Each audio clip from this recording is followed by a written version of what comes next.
tahun seumur hidup dan hukuman mati adalah tuntutan maksimal yang diatur dalam pasal 340. Ketika kita menuntut maksimal berarti kita beranggapan tidak ada hal-hal yang meringankan pada diri terdakwa. Kalaupun kita masih mencantumkan hal-hal yang meringankan, misalnya terdakwa masih muda, meskipun penilaian masih muda itu juga relatif.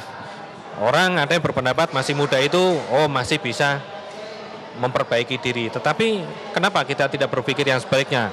Masih muda itu berarti dia masih punya kesempatan untuk melakukan perbuatan lagi. Itu juga maka itu hal-hal relatif yang kembali kepada subjektivitas kami selaku penuntut untuk menilai terdakwa. Nah, kami subjektivitas kami itu kami tuangkan, kita aplikasikan buat terhadap diri terdakwa tidak ada hal yang meringankan.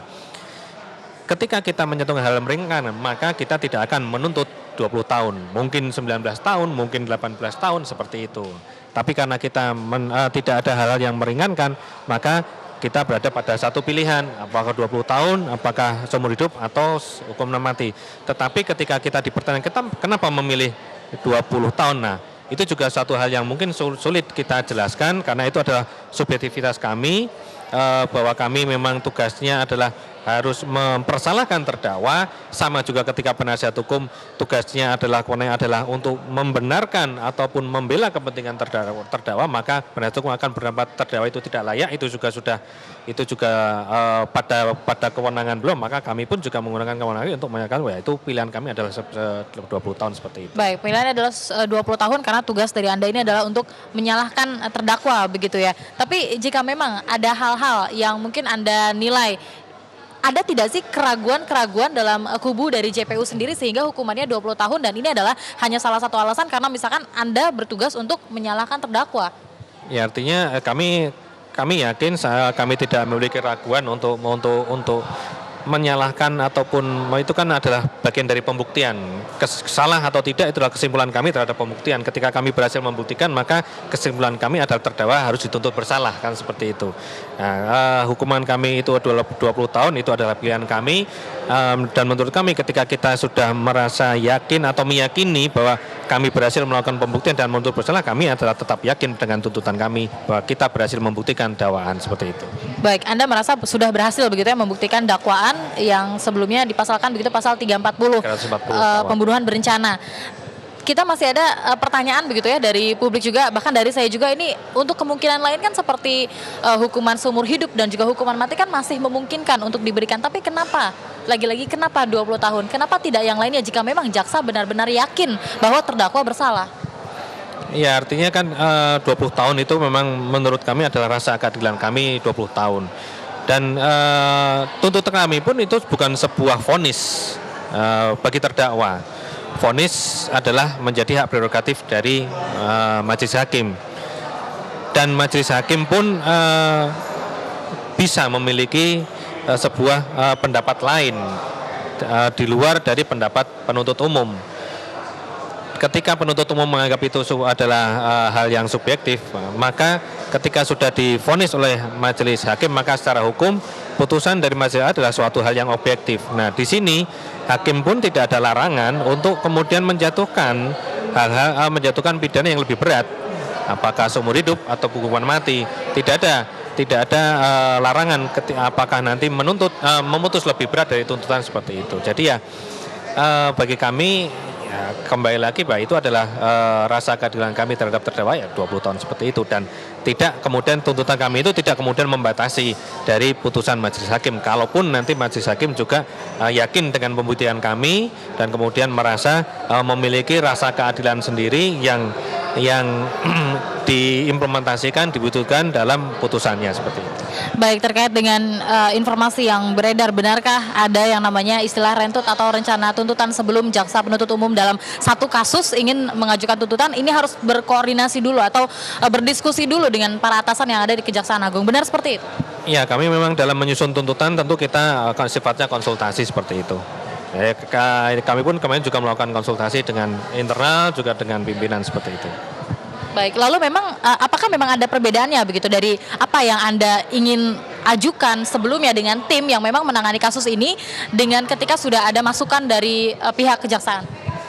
Ya, artinya apa yang kami sampaikan memang sudah kita konsultasi dan yang kita ucapkan juga sudah merupakan sebuah kesimpulan dari tim juga dan hasil juga konsultasi seperti itu. Baik, konsultasi dan juga ini merupakan kesepakatan begitu ya, tidak hanya Anda tim yang menangani di sini, tapi juga ada kesepakatan juga dengan pihak kejaksaan, begitu maksud Anda? Prinsipnya ya itu tadi bahwa kita konsep tuntutan, kemudian setelah tuntutan sifatnya sudah kita konsultasikan secara kontinu juga dengan pimpinan dan apa yang kita ucapkan, nah itu sudah hasil kesimpulan dari institusi kejaksaan seperti itu. Baik, kemarin juga ada poin-poin begitu yang menyatakan bahwa terdakwa tidak kooperatif selama persidangan.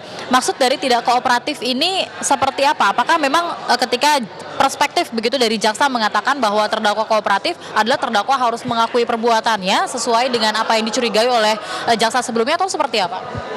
Mungkin sebenarnya kami mungkin tidak mengatakan itu terdakwa tidak kooperatif ya, tetapi terdakwa kemarin berusaha mengaburkan, berbelit kemudian mengaburkan fakta-fakta kan seperti itu. Nah, kesimpulan kami atas hal yang memberatkan itu berupa pernyataan tadi bahwa terdakwa itu berbelit-belit dan berusaha mengaburkan fakta. Tentunya kita juga bisa melihat sendiri bagaimana terdakwa memberikan keterangannya ketika di persidangan. Beberapa memang ada yang kemudian diakui, tapi kemudian ada yang sebenarnya juga kita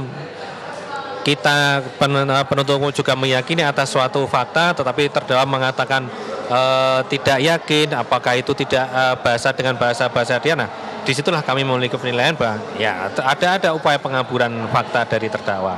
Itu merupakan penilaian kami seperti itu. Baik, dan juga kemarin selain pengaburan fakta juga hal-hal yang memberatkan adalah salah satunya terdakwa tidak mengakui begitu perbuatannya. Iya, artinya terdakwa tidak mengakui keberatannya seperti itu. Kalaupun itu dianggap sebagai kesimpulannya, tapi prinsipnya memang bentuk pengakuan dari terdakwa itu memang ya bisa bisa kami nilai sebagai suatu hal yang memberatkan seperti itu. Ya, artinya meskipun juga tidak ada larangan ya bahwa terdakwa itu bisa memungkiri atau tidak mengakui, tetapi bahwa pengingkaran ataupun ketidakpengakuannya itu harus didasarkan pada sebuah alasan-alasan yang objektif, tidak subjektif. Selama ini Anda melihat begitu alasannya? Kami menilai ada beberapa alasan yang harus dipertanyakan. Kita pertanyakan dan bisa kita anggap bahwa itu alasan-alasan terdakwa untuk mengingkari itu sebuah hal yang patut kita pertanyakan seperti itu, sehingga kita menganggap bahwa ya alasan dia mengingkari adalah bukan sebuah alasan yang objektif untuk melakukan pengingkaran. Salah satu contoh misalkan hal-hal yang untuk mengingkarinya tidak objektif seperti apa? Salah satu contoh masalah telepon. Ketika kami juga sudah mempertanyakan di awal persidangan apakah saudara melakukan selama di Oliver telepon, dia mengatakan tidak telepon. Tetapi setelah break dia mengatakan iya dia ada menelpon.